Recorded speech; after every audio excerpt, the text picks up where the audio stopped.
معین وزارت صنعت و تجارت امروز در مراسم افتتاحی یک شفاخانه خصوصی در کابل گفت که در 3 سال گذشته در عرصه دواسازی در کشور کارهای زیاد صورت گرفته و از مردم خواست تا از دواهای تولید داخل کشور استفاده کنند.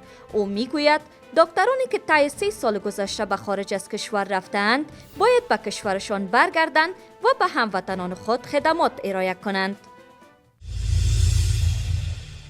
سازمان حفاظت از کودکان اعلام کرده که سالانه 4.9 میلیون کودک در سراسر جهان به دلیل بیماری‌های قابل پیشگیری جانهای خود را از دست می‌دهند. سازمان حفاظت از کودکان در حال از وضعیت کودکان ابراز نگرانی می‌کند که در بسیاری از مناطق درگیر جنگ و بحران میلیون‌ها کودک در معرض خطرات جدی از جمله خشونت، سوء تغذیه و نبود دسترسی به خدمات صحی و آموزش قرار دارند.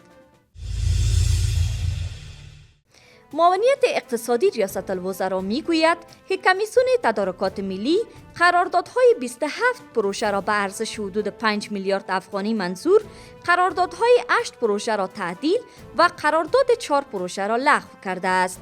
پروژه های منظور شده و تعدیل شده شامل بازسازی بند سلطان، بازسازی بلاک های نمبر 2 تهیه مسکن شهر کابل، بازسازی تعمیرات محاکم استانی فلوگر و کندهار، بازسازی تعداد از سرک های شهر کابل، ترمیم وسایل برقی مورد نیاز در ولایات مختلف و تعداد از پروژه های دیگر است که توسط امارت اسلامی تمویل می شود. وزارت امور شهدا و معلولین می گوید در 5 ماه گذشته سال روان خورشیدی 10 میلیارد و 409 افغانی از طریق بانک ها برای بیوه ها، یتیمان و معلولین در کشور توزیع شده است. 653 هزار بیوه، یتیم و معلول با این وزارت ثبت می باشند.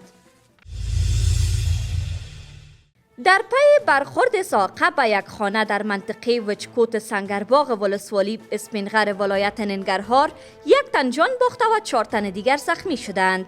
زخمیان این رویداد جهت تداوی به شفاخانه عوضوی شهر جلال آباد انتقال داده شدند. فدراسیون فوتبال افغانستان گفته است تیم ملی فوتبال کشور شام امروز به وقت کابل در شهر دوشنبه تاجیکستان با نیپال بازی دوستانه را برگزار می کنند. گفتنی از تیم ملی فوتبال افغانستان بازی دوم دوستانه خود را به تاریخ 29 ماه اقرب با کشور میزبان تاجیکستان برگزار می کند. و آتش سوزی در خانه سالمندان در اسپانیا جان 10 تن را گرفت. در پی آتش سوزی در یک خانه سالمندان در شهر ساراگوسا واقع در شمال شرق اسپانیا دست کم 10 نفر جان باختند.